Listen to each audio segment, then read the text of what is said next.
Assalamualaikum warahmatullahi wabarakatuh. Alhamdulillahirabbil alamin. Wassalatu wassalamu ala sayyidina wa habibina wa qurrati a'yunina Muhammadin sallallahu alaihi wasallam wa ala alihi wa ashabihi ajma'in. Amma ba'du. Alhamdulillah, dalam kesempatan yang berbahagia ini jumpa lagi di channel YouTube dalam rangka melakukan pembelajaran kitab Mabadi Fikih. Semoga pertemuan demi pertemuan kita selalu mendapatkan ridho, berkat, rahmat dari Allah Subhanahu wa Ta'ala. Amin amin ya robbal alamin. Untuk pertemuan kali ini kita akan membahas tentang beberapa syarat sahnya sholat. Saya bacakan maknanya dulu, kemudian nanti akan saya beri penjelasan. Bismillahirrahmanirrahim. Bismillahi ngawiti ngaji kitab Mabadi sapa ingsun kelawan nyebut asmane Allah Ar-Rahmani zat kang welas asih ing dalem donya lan akhirat, Ar-Rahimi zat kang welas asih ing dalem akhirat bloko. Dengan menyebut nama Allah yang Maha Pengasih lagi Maha Penyayang. Surutu sihhati sholati utawi iki iku mertelake piro-piro syarat sae salat. Al awalu utawi kang awal iku taharatul badani sucine awak minal hadasaini saking hadas loro. Minal hadasaini saking hadas loro. Wa taharatul badani lan sucine awak wasaubi lan dodot niku pakaian, wal makani lan panggonan minal khobasi saking najis.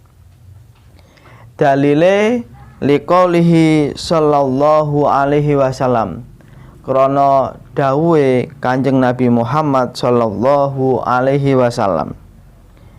Nabi Muhammad nate dawuh, la yaqbalullahu sholatan bighairi tahurin. La yaqbalu ora nrimo sapa Allahu Gusti Allah ora nrimo salatan ing salat bighairi tahurin kelawan tanpa sesuci. Syarat sahnya salat yang pertama adalah sucinya badan dari dua hadas, baik itu hadas kecil ataupun hadas besar. Jadi orang sholat itu dia harus suci dari dua hadas, baik hadas kecil seperti hanya dia kencing, seperti hanya dia kentut, seperti hanya dia itu buang air kecil, buang air besar, ataupun dia itu menyentuh lawan jenis. Dia sudah terbebas dari itu. Artinya sesuatu yang mewajibkan dia untuk wudhu itu sudah tidak ada. Dia sudah berwudhu, berarti dia boleh untuk melakukan sholat. Baru dikatakan sholatnya sah. Kalau tidak wudhu tidak sah, karena syaratnya orang sholat itu harus terbebas dari hadas. Hadas itu yang tidak nampak. Hadas itu adalah kewajiban untuk berwudhu, itu disebut dengan hadas kecil.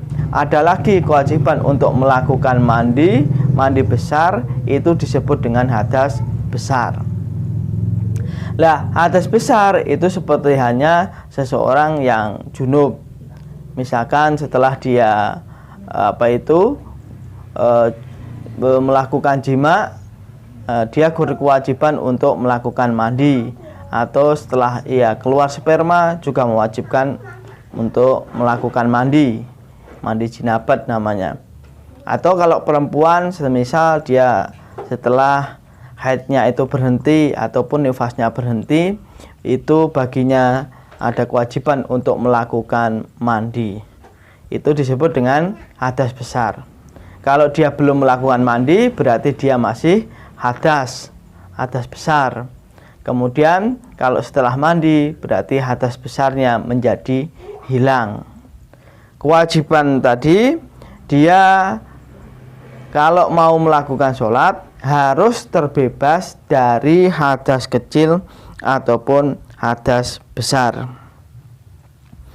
Kemudian yang berikutnya, badannya ini harus suci. Badannya harus suci, kemudian pakaiannya juga harus suci, dan juga tempat untuk melakukan sholat itu juga harus suci. Suci meliputi badan, pakaian, dan tempat sholat. Itu semuanya harus suci. Berarti tidak boleh kok semisal ada orang sholat tetapi tubuhnya ada najis. Misalkan habis kencing di kemaluannya belum disiram, berarti itu masih ada najis. Sholat yang demikian itu tidak sah. Atau bahkan air kencingnya mengenai pakaiannya, belum disucikan, itu tidak boleh, berarti ada najis di pakaiannya. Kemudian yang harus diperhatikan lagi, tempat untuk sholat itu juga harus suci. Tidak boleh sholat di tempat yang najis, tidak boleh. Kalau tempatnya najis, maka sholatnya tidak sah. Jadi syaratnya seseorang yang sholat itu harus suci, badannya suci, pakaiannya suci, dan juga tempat untuk melakukan sholat juga harus suci. Nabi Muhammad SAW pernah bersabda, la yaqbalullahu sholatan bighairi tahurin. Allah tidak akan menerima sholat, yaitu sholat yang tidak dilakukan dengan cara bersuci, baik suci dari hadas maupun suci dari najis. Kita lanjutkan yang kedua. Asani utawi kang kaping pindho iku satrul aurati, nutupi aurat. Yang kedua, dia harus menutupi aurat. Auratnya harus ditutupi. Liqaulihi sallallahu alaihi wasallam, krana dawe Kanjeng Nabi Muhammad sallallahu alaihi wasallam, idza shallaita fi saubin wahidin fa in kana wasi'an fatahif bihi wa in kana dayyiqan fattazir bihi.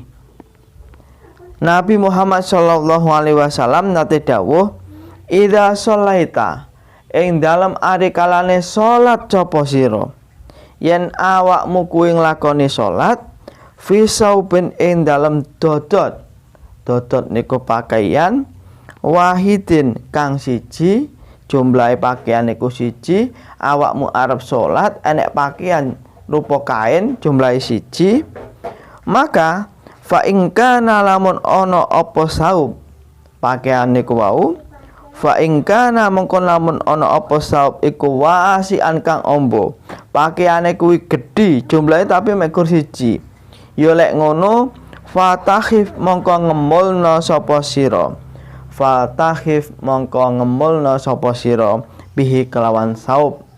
Pakaian ke gawenen kemul. Kemul itu artinya diselimutkan. Jadi bagian atas juga tertutupi, ya, tubuh bagian atas tertutupi, bagian bawah juga tertutupi. Wa in kana dayyiqan, lan lamun ana, wa in kana lan lamun ana apa saub iku dayyiqan rupek, lek pakaiane kuwi mek gur cilik, rupek niku artine cilik. Fattazir mongko gawe sapa, fattazir mongko gawe tapih sapa sira bihi kelawan saub. Kalau pakaiannya itu kecil, maka buatlah untuk bersarung. Artinya buatlah untuk menutupi anggota tubuh ma baina surrah wal rukbah, yaitu anggota tubuh di antara pusar dan lutut. Udel sampai dengkul kuwi kudu diutamakne untuk ditutupi. Jangan terbalik. Jadi kalau pakaian kecil yang ditutupi bagian atas, yang bagian paha tidak ditutupi. Ini salah. Jadi kalau tersedia pakaian yang kecil saja sekira cukup untuk menutupi ma baina surah wa rukbah, bagian tubuh antara pusar dan lutut, maka yang wajib ditutupi adalah bagian itu. Baru kalau ada kelebihan kain, maka digunakan untuk menutupi anggota yang lain. Dari sini juga bisa disimpulkan bahwa auratnya laki-laki ketika dia itu melakukan sholat, yaitu menutupi anggota tubuh di antara pusar dan lutut. Itu adalah yang wajib. Selain itu hukumnya tidak wajib. Cuma kalau kita sedang di rumah, pakaian juga banyak, ada sarung, ada baju takwa, ada kopiah dan lain sebagainya, maka sebaiknya kita sholat dengan menggunakan pakaian yang sebagus-bagusnya, yang sebaik-baiknya, karena kita sedang menghadap Allah Subhanahu wa Ta'ala. Walaupun secara fikih sholat yang hanya menutupi ma baina surah wa rukbah, yaitu anggota tubuh di antara pusar dan lutut, itu sudah sah. Jadi misalkan kok pakai sarung saja, ini pakai sarungnya di atas pusar, yang bagian atas tidak pakai pakaian dalam saja juga tidak dipakai, ini tidak apa-apa. Yang atas kosong tanpa pakaian dalam juga tanpa baju, ini tidak apa-apa secara fikih. Tapi ini tidak sopan, tidak sopan. Lawang kita menghadap Allah Subhanahu wa Ta'ala kok pakaiannya seperti itu.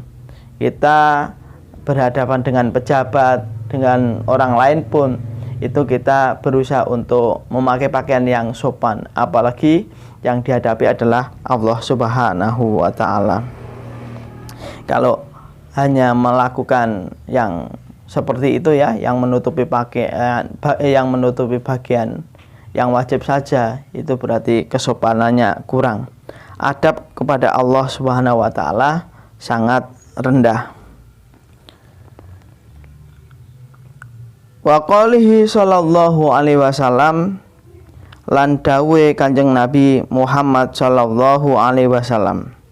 Nabi Muhammad nate dawuh, la yaqbalullahu sholata haidin illa bihimarin. La yaqbalu ora nrimo sapa Allahu Gusti Allah sholata haidin ing sholate wanita perempuan, sholata haidin ing sholate wong wadon. Haid itu artinya wong kang haid. Kalau wong kang haid itu jelas perempuan.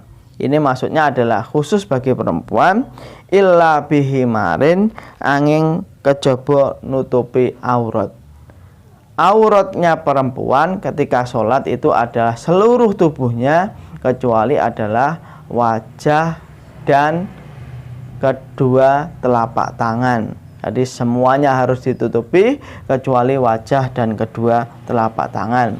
Bila laki-laki, seluruh tubuhnya yang wajib untuk ditutupi hanyalah anggota tubuh di antara pusar dan lutut. Kita lanjut untuk yang ketiga, syarat sahnya sholat.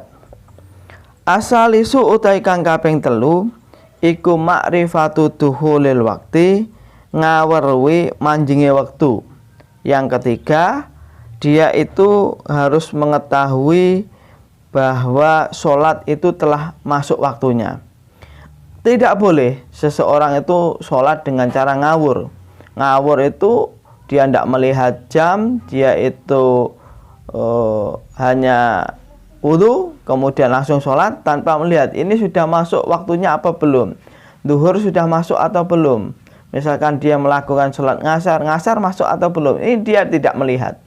Ini tidak boleh. Orang sholat itu harus bisa memastikan waktunya, bahwa kalau dia sholat asar itu memang betul-betul waktu asar sholat tiba. Kalau dia sholat maghrib, dia harus meyakinkan dirinya bahwa maghrib memang betul-betul telah masuk waktunya. Tidak boleh, karena kewajiban sholat itu adalah kewajiban yang sudah ada waktunya. Inna sholata kanat alal mu'minina kitaban mauquta.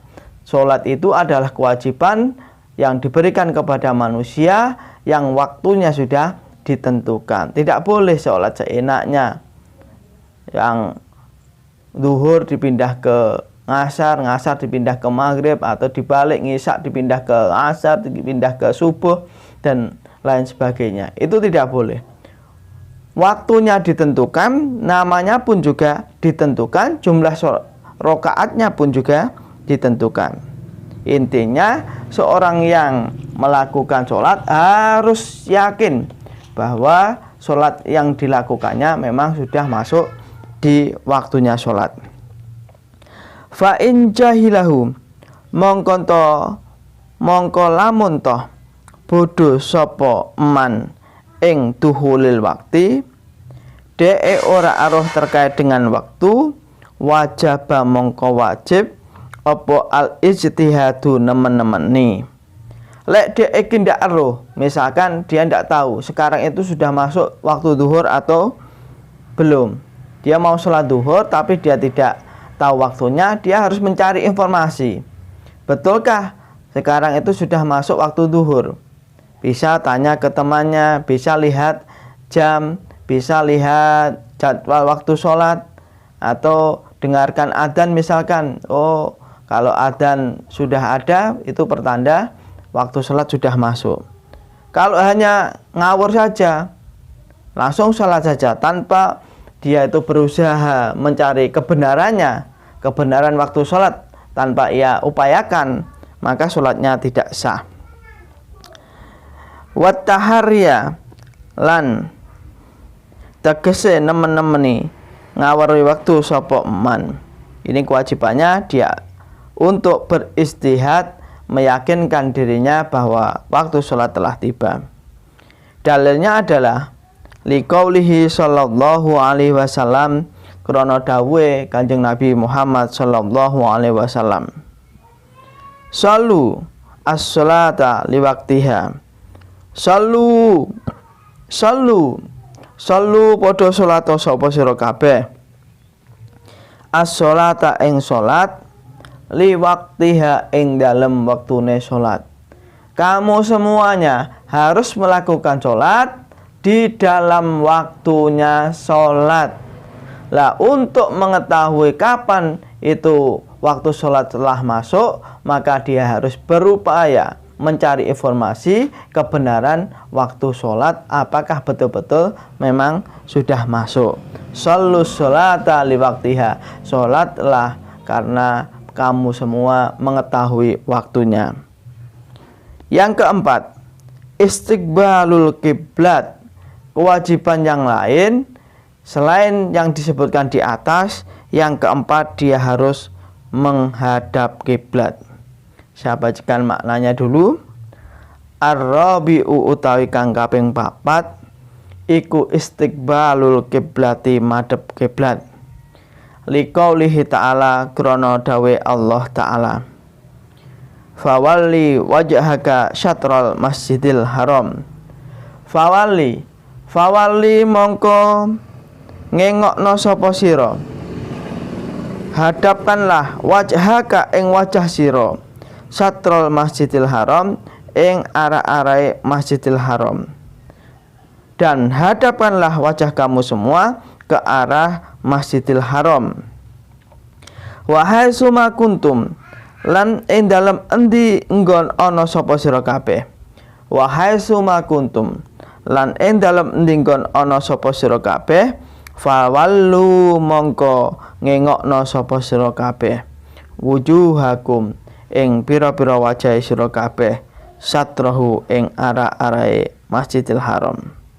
Ini dalil yang digunakan bahwa kita sholat harus menghadap ke kiblat. Ketika kamu sholat, maka hadapkanlah wajahmu ke Masjidil Haram, dan dimanapun kamu berada tetap wajibannya adalah menghadap ke Masjidil Haram. Masjidil Haram itu mana? Masjidil Haram itu adalah Ka'bah.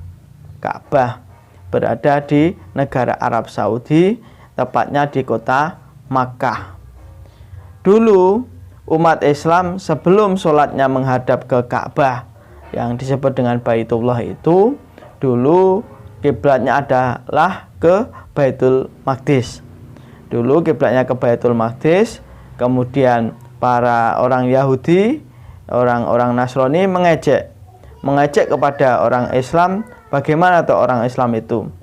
Dia hanya meniru saja. Jadi orang Islam itu dianggap meniru budayanya orang Yahudi, budayanya orang Nasrani, bahwa kiblatnya itu mereka ada di Baitul Maqdis. Kemudian karena para sahabat banyak yang malu, banyak yang melapor kepada Kanjeng Nabi, kemudian Nabi berdoa kepada Allah Subhanahu wa taala agar kiblat orang Islam itu dipindahkan ke Makkah. Ke Makkah, yaitu Ka'bah itu ya. Dipindahkan ke situ. Doa Kanjeng Nabi itu sekitar 2 bulan berikutnya baru Allah kabulkan. Waktu Allah mengabulkan doanya itu ketika Nabi itu melakukan sholat duhur. Di Makkah ada masjid namanya Masjid Qiblatain. Itu sejarahnya ketika Nabi itu sholat menghadap ke Baitul Maqdis, Nabi sholat duhur dapat 2 rakaat, kemudian ada perintah untuk berpindah arah kiblat ke Ka'bah. Jadi dalam satu sholatan Nabi Muhammad itu sholatnya yang 2 rakaat menghadap ke Baitul Maqdis, yang 2 rakaat menghadap ke kiblat. Karena perintahnya itu muncul ketika Nabi sedang melakukan sholat. Maka nama masjid tersebut disebut dengan Masjid Qiblatain. Qiblatain itu artinya 2 kiblat. Wa qalihi sallallahu alaihi wasallam, lan dawuhe Kanjeng Nabi Muhammad sallallahu alaihi wasallam, fa idza qumta ila sholati fa asbihil wudu.